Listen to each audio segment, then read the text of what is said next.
Halo teman-teman, selamat datang di Asinkronus Ekonometrika 1. Pada kesempatan kali ini, saya Fajri, dosen di Departemen Ilmu Ekonomi dan Studi Pembangunan FIB Undip, akan menyampaikan latihan 10.1 terkait dengan persamaan penentuan upah. Diberikan model ekonometrika yang sudah diestimasi eh, sebagaimana BT sama dengan 8,582 plus 0,364 PF T plus 0,00 PFT min 1 min 2,560 UT.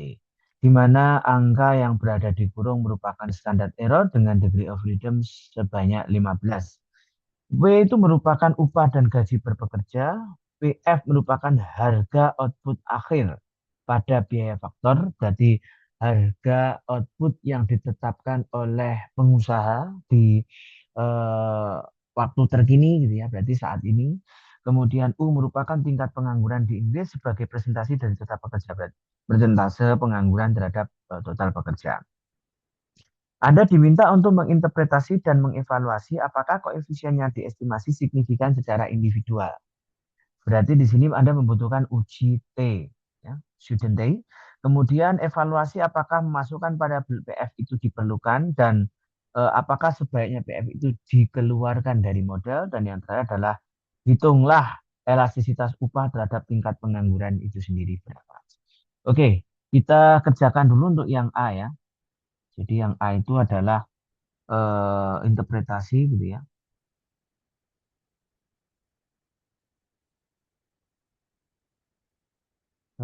koefisien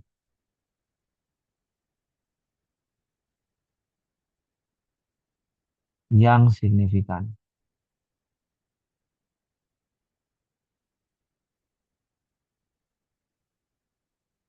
Nah, untuk menginterpretasi koefisien yang signifikan berarti Anda harus menguji secara parsial ya kan, satu-satu. Nah, ini untuk yang variabel apa namanya PF ya, berarti untuk pengaruh PF.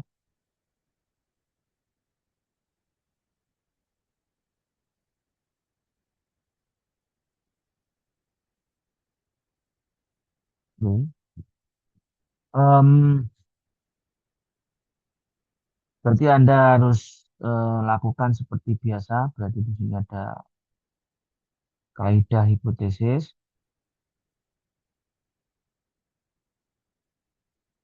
Nolnya, nah, itu berarti di sini kan beta 0, ini beta 1, ini beta 2, ini beta 3. Berarti yang kita pakai beta 1 ya. Berarti beta 1 sama dengan 0, dan satunya adalah beta 1 tak sama dengan 0. Ya ini kalian kasih keterangan juga nggak apa-apa. Berarti PF tidak berpengaruh terhadap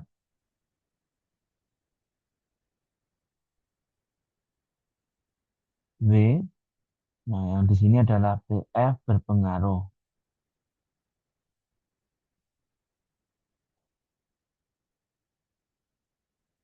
Kenapa kok katanya cuma berpengaruh atau keyword yang dipakai hanya berpengaruh? Karena di sini tidak menunjukkan dia pengaruh ke positif atau negatif. Kalau di sini langsung eksplisit disebutkan pengaruhnya adalah negatif atau kurang dari nol lah, berarti Anda langsung sebutkan di sini berpengaruh negatif.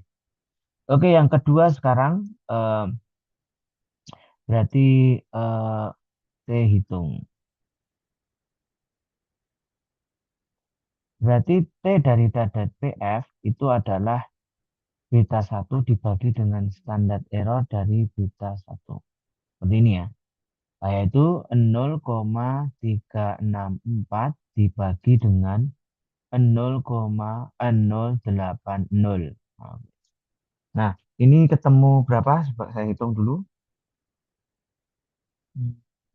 4,55. Ya. Kemudian yang ketiga, Anda bisa bandingkan dengan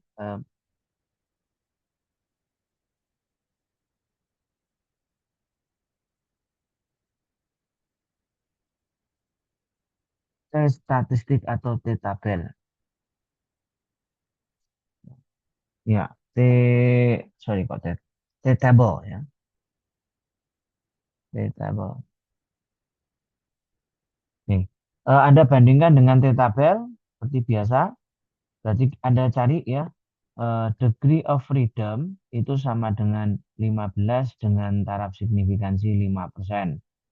Nah, Anda cek ini wantel atau tutel. Karena ini tutel ya. Tutel berarti 5% bagi 2 berarti 0,025 ya. Nah, ini pencariannya begitu di dalam Excel-nya tersebut. Nah, kalau sudah berarti nilainya ketemu nih. Oh, berarti T-nya adalah, sorry,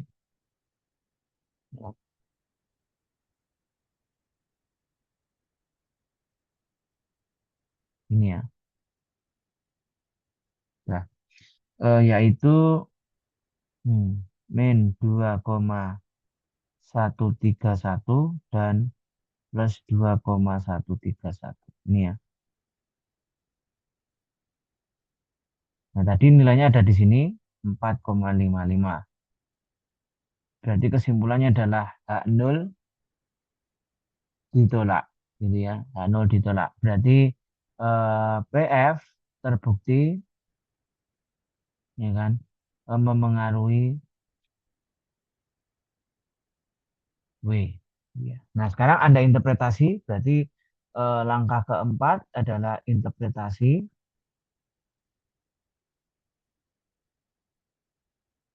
Interpretasikan. Berarti di sini ketika PF naik satu satuan moneter, gitu ya, maka upah akan meningkat sebesar 0,364 satuan moneter, gitu ya. Oke, berarti di sini jika atau apabila eh, harga output terakhir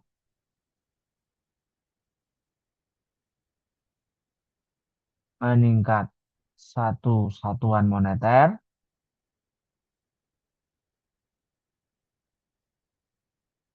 maka upah meningkat sebesar 0,364 satuan moneter dengan asumsi ceteris paribus. Gitu ya, kira-kira begitu. Oke, kalau sudah secara prosedural Anda telah dapat membuktikan bahwa PF itu berpengaruh terhadap B, ya, dan pengaruhnya ternyata positif. Oke, sekarang yang kedua lakukan hal yang sama untuk variabel kedua ya teman-teman ya. Variabel kedua itu adalah PF T-1, berarti PF periode lalu. Ini ya, saya nyatakan di sini aja.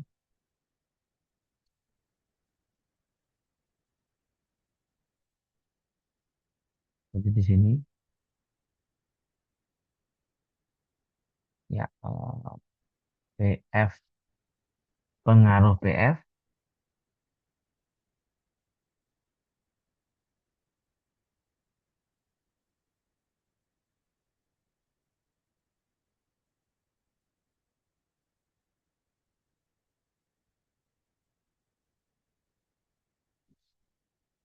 Nah, pengaruh PF terhadap ini berarti sama ya. Langkah pertama adalah kaidah hipotesis.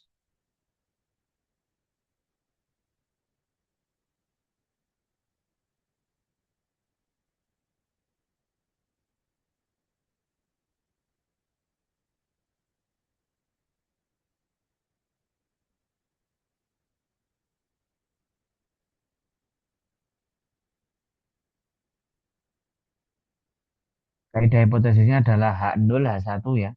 H0-nya berarti H0 beta 2 sama dengan 0. Berarti H1-nya adalah beta 2 tak sama dengan 0. Kemudian langkah kedua adalah T hitung. T hitungnya berarti TPF T-1 sama dengan beta 2 dibagi standar error dari beta 2. Ya, berapa nilainya? Mari kita caki-caki. 0,004 dibagi 0,72. Sorry, 0,004 dibagi 0,072. Ya, ketemu berapa? Mari kita hitung. Ya,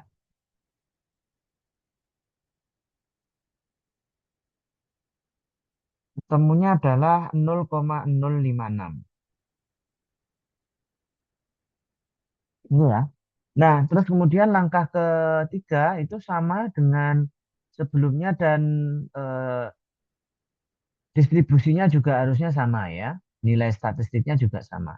Nilai tabelnya ya. Berarti bandingkan dengan T-tabel. Dibandingkan dengan T-tabel, berarti Anda kan punya lagi seperti ini. Ya, nah terus kemudian di sini eh, 2,131 min 2,131. Ini ya. Oke. Tadi nilainya adalah sekian, berarti ada di sini 0,056. Nah, berarti kesimpulannya adalah H0 tidak ditolak. Kan itu kan? Nah, berarti tidak ada bukti PFT-1 memengaruhi W. Ya, jadi tidak ada bukti kan? Oke. Berarti PF tidak berpengaruh terhadap W ya untuk kesimpulan yang ini. Oke. Nah, yang terakhir adalah variabel U. Nah, ini harus diuji juga nih. Nah, berarti Anda harus bikin seperti ini sebanyak variabel yang tersedia di dalam model tersebut. Jika modelnya memuat 5 variabel ya berarti Anda bisa menggunakan seperti ini sampai 5 kali. Oke, sekarang pengaruh daripada U terhadap W. Oke, saya menggunakan kaidah hipotesis lagi.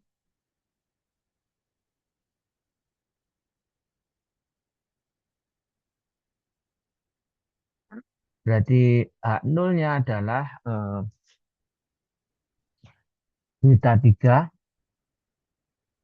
sama dengan 0 dan H1-nya adalah beta 3 tak sama dengan 0. Nah, sebetulnya ketika penganggurannya naik, gitu ya, maka upahnya akan berkurang, gitu kan? Itu kalau yang di situ ya, jadi tadi itu.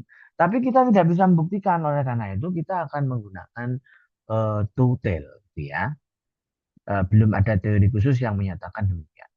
Nah, berarti sekarang step yang kedua adalah, nah kalian juga bisa memberi keterangan di sini. Ini apa keterangannya tadi seperti yang saya contohkan di awal. Keterangannya apa? Silakan kalian isi di bagian ini. Bagian kedua adalah sama kayak tadi yaitu T hitung.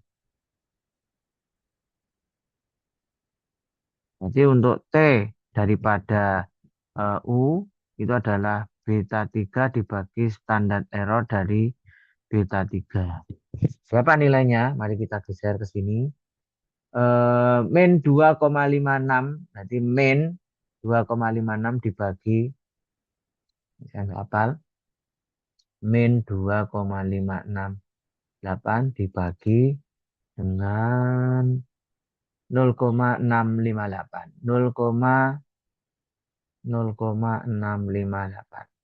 Ya. Nah, berapakah nilainya? Coba kita lihat.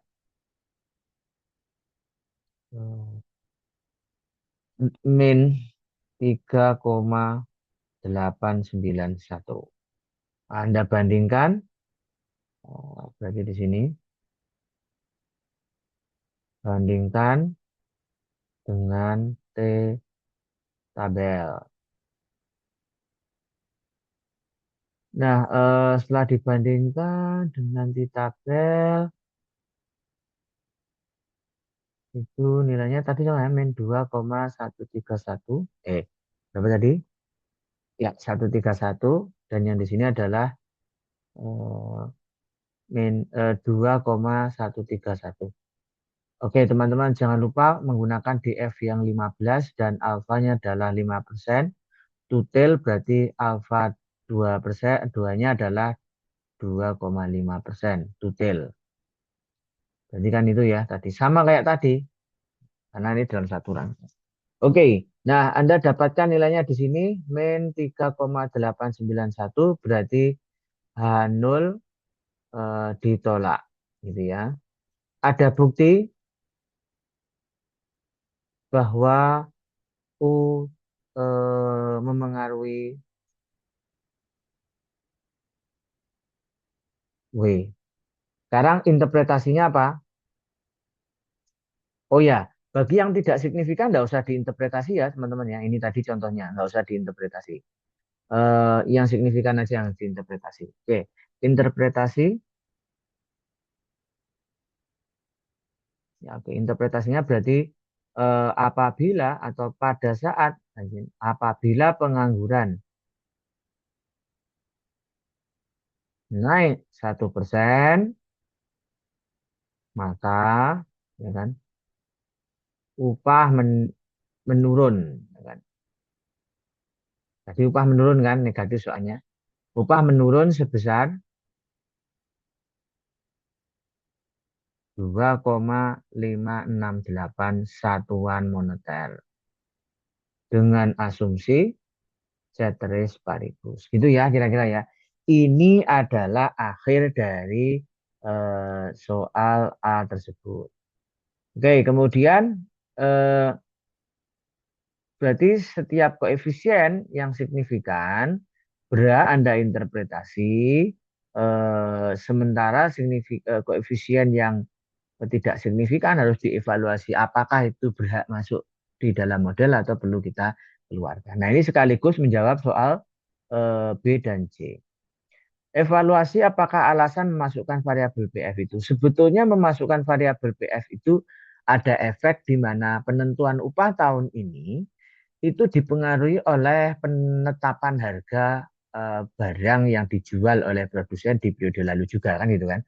Jadi ini adalah salah satunya adalah penentuan upah tahun ini tidak hanya berdasarkan pada PF tahun ini saja, melainkan dipengaruhi oleh PFT-1 sebagai bentuk daripada kelambanan harga dalam memengaruhi upah pekerja tersebut gitu ya. Jadi ini penggunaan ini disebabkan karena kelambanan harga.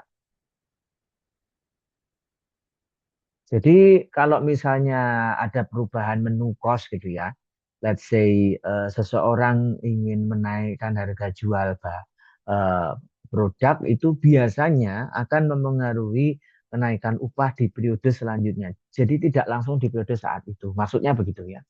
Nah, yang C sekaligus kita bisa jawab evaluasi apakah variabel PFT-1 sebaiknya dikeluarkan dari model, mengapa?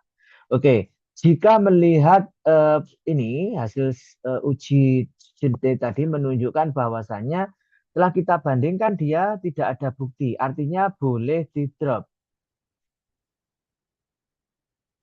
Artinya boleh dikeluarkan dari model karena dia tidak signifikan. Nah, itu alasan terbaik untuk secara statistik membuktikan bahwasannya PF itu tidak layak dimasukkan ke dalam model. Ya, jadi apa alasannya? Karena dia tidak terbukti memengaruhi W, ya kan, sehingga kita bisa menghapus variabel PFT-1 tersebut di dalam model ekonometrika kita. Oke, nah kemudian bisa nggak kita menguji secara bersama-sama? Di sini kan tidak ada nih ya uji simultannya ya. Oke, sekarang saya akan uji simultan dulu. Berarti apakah secara bersama-sama semua variabel itu saling memengaruhi atau enggak sih? Nah, berarti uji simultan. Ya, uji simultannya ini lupa belum saya sertakan ya. Uji simultan. Berarti kaidah hipotesis dulu ya. Oke, berarti kaidah hipotesis.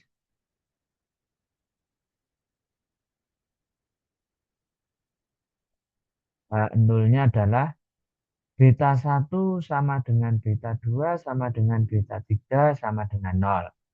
Berarti H1-nya adalah beta 1 tak sama dengan beta 2 tak sama dengan beta 3 tak sama dengan 0.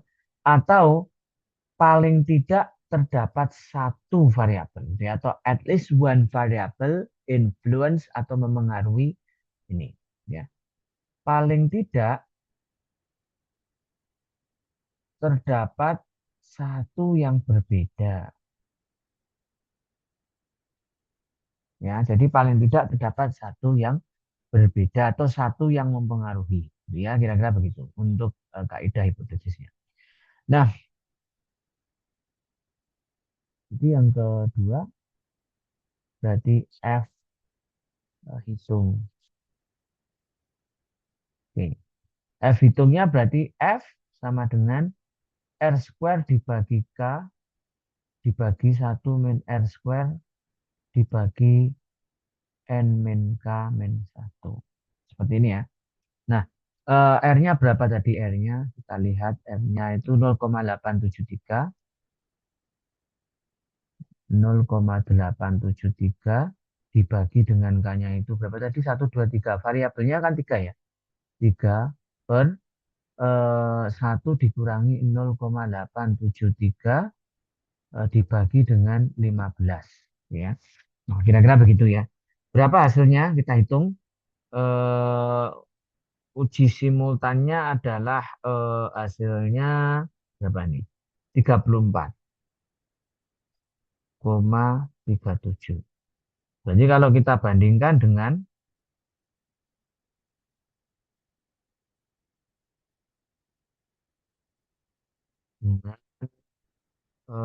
F tabel, oke, dibandingkan dengan F tabel, itu berarti seperti ini ya tabelnya. Ya, dibandingkan dengan F tabel, degree of freedom daripada numerator itu adalah berapa tadi? 3 ya. Degree of freedom dari numeratornya adalah 3.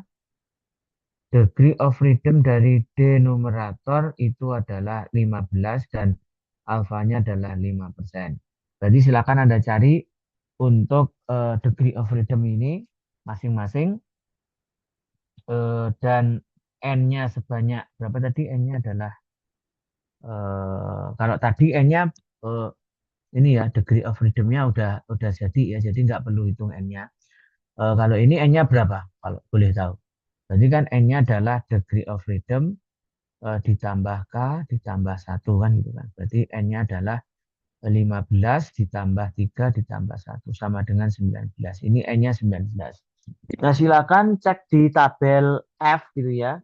Pada saat degree of freedom dari numerator itu adalah 3, denumeratornya 15 dan N-nya 19 serta alfanya 5%, maka nilai kritisnya itu adalah berapa ya? 3,29. Seperti ini ya. Sementara nilai F-nya tadi ini, berarti ada di sini kan? 34,37. Kesimpulannya apa? Kesimpulannya berarti H0 ditolak, gitu ya. Berarti secara bersama-sama,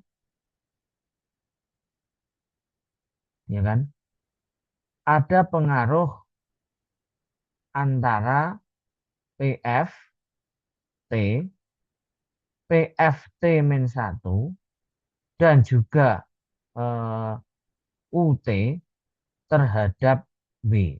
Itu ada bukti ya. Jadi secara bersama-sama ada pengaruh antara PF, PFT, dan T-1. Jadi PFT tadi betul memang dieliminasi. Tapi kalau kita uji secara bersama-sama, semua variabel itu signifikan. Nah, itu yang kemudian kita sebut sebagai uji simultan. Ya, kira-kira begitu. Nah, itu ya. Kemudian yang terakhir adalah perhitungan elastisitas upah terhadap tingkat pengangguran. Oke, jadi elastisitas upah ya berarti adalah beta 3 ini. Ya, jadi kalau kita tanya elastisitas upah terhadap apa namanya pengangguran, jadi kan elastisitas upah ya ini. Jadi kan delta apa delta U per delta V kan gitu ya. Kalau U-nya adalah ininya, Anda bisa pakai delta U per delta V gitu kan. Atau delta V per delta U per V. Seperti ini boleh ya. Langsung aja ketemu nilai min 2,568.